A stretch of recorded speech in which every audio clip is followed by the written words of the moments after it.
Okay, so when you picture Dubai, what's the first thing that pops in your head? I'm willing to bet it's something with gleaming, futuristic skyscrapers, right? Stuff that just pierces the clouds. But what if I told you there's this other Dubai, one that's kind of hidden in plain sight, with a story that was almost completely erased? So today, we're going to dive into that hidden past and see what it tells us about the city's soul. Yeah, this is the Dubai we all know. The global icon of hypermodernity. It's defined by these massive highways and glass towers that honestly look like they defy gravity. The city has totally branded itself as the future. It feels like the conversation is always about what's next, what's bigger, what's shinier. But what about what came before? And that leads to a pretty cool question, right? Is there another Dubai? Something tucked away behind all that steel and sprawl? A city with a totally different kind of vibe, one you're just not going to find at the top of the Burj Khalifa? Well, the answer is a big yes. It's called the Fahidi Historical Neighbourhood, though it was originally known as Bastakiya. And look, this isn't some kind of theme park. It's a real, preserved 19th century district, a little slice of pre-oil Dubai that's still alive and kicking. And honestly, it's a discovery that catches a ton of people completely by surprise. Just look at the contrast here. It's pretty stark, right? On one hand, you've got the new city, sprawling, totally built for cars. And on the other, you have this intimate, human-scale design of the old town. I mean, instead of these massive highways, you get these narrow, shaded alleys that actually make you want to walk. Instead of giant, isolated towers, you have courtyard houses built around community. It's a completely different philosophy of how to live. But here's where the story takes a really dramatic turn. This irreplaceable piece of history, it was almost lost for good. I mean, it came so close to just becoming another memory, paved over in that relentless march of progress.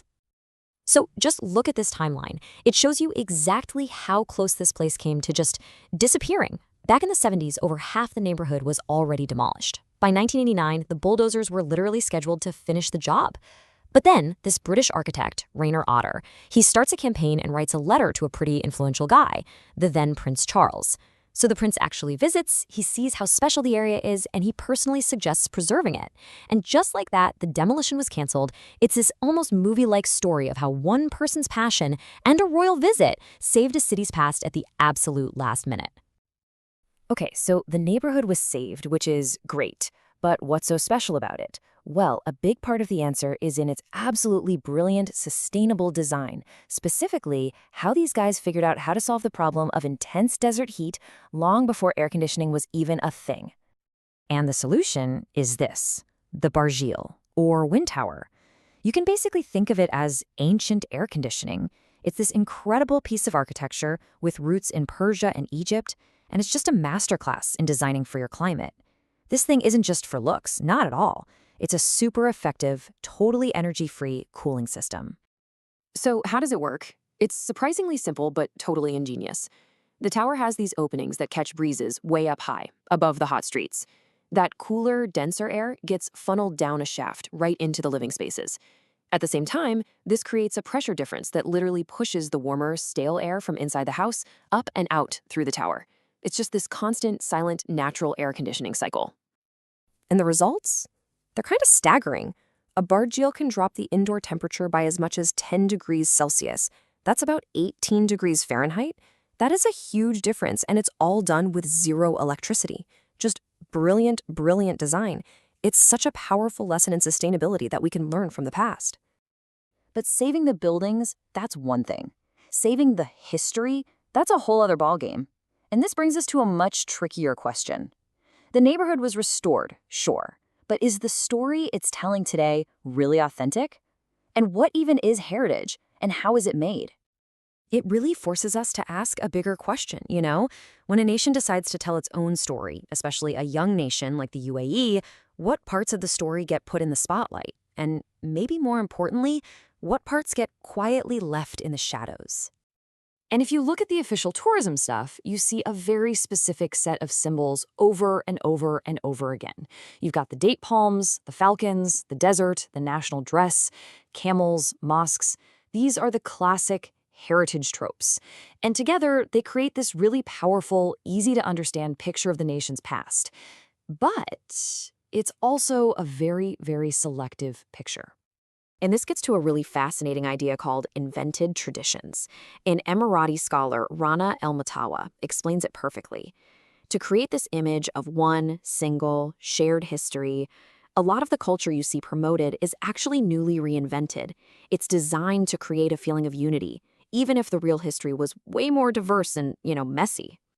Okay, and here is a perfect, and I mean perfect, example of this in action. The neighborhood we've been talking about, Bastakiya, it was named after the Bastak region of Iran. It was built by Persian traders who came to Dubai in the early 1900s. They're the ones who brought that amazing wind tower architecture with them. But then, in 2012, the area's official name was changed to Al Fahidi, which kind of downplays or even erases those very real, very deep Iranian roots from the official story. So you end up with this situation, right? You've got this carefully curated, kind of sanitized version of the past sitting right next to this hyper-modern present. What does that do to a city's identity? This whole contrast brings us right back to that central question. In its search for itself, where do we actually find Dubai's soul? Remember that quote from the very beginning? Joyless, soul-crushing, generic high-rises? It really captures a feeling a lot of people have. The critique isn't just about how things look, it's about a feeling of authenticity. It makes you ask, is a city's real identity in its shiniest, newest towers, or is it in the complicated, sometimes messy, but real layers of its history? All right, let's pull all these threads together. So what have we seen? We've seen that way beyond the skyscrapers, Dubai has this historic heart that came this close to being lost forever. We've learned how its traditional architecture, like the Barjeel, gives us these incredible lessons in sustainable design. But we also uncovered how the heritage we see today is often a really carefully curated, even sanitized story. And this whole contrast, this tale of two Dubais, it really sparks a deeper debate about authenticity and the very soul of a city. And that's the final question I really want to leave you with to think about. What happens when a city's past becomes a product? When history gets preserved, restored, and branded? What do we gain, and what might we lose in the process? It's a huge question, and it's one that cities all over the world are grappling with right now.